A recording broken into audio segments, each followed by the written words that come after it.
câu vô lười ho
ini me tôi hay chắc ấy.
đang kê đeo ca vắng bị thao nằm gặp là thế ơi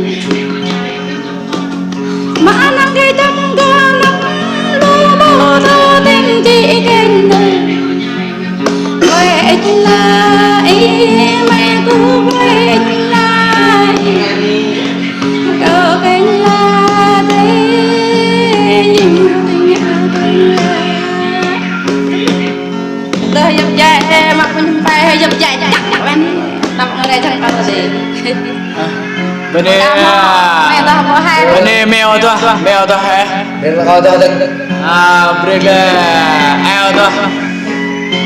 Em lên rồi. To lại cái nè. To đi to. Nhắm là đi đây coi. Itu happy đi. Ở là nhắm ngờ này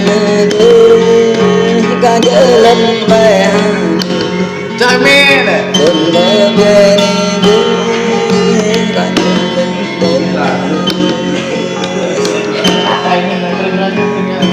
Phong cái đấy phong cái đấy rồi tôi nghe nói cho về ngón đi có đây có sang đi mơ có đây chẳng nói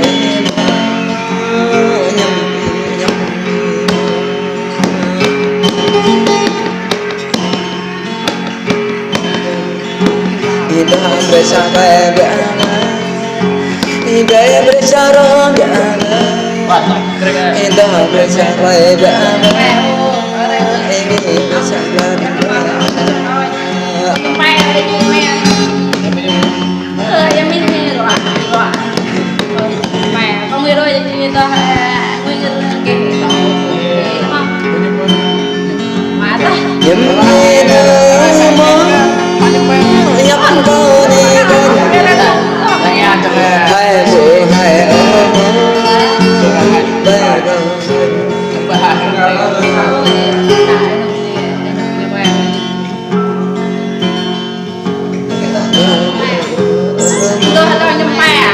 bây giờ đưa đến đi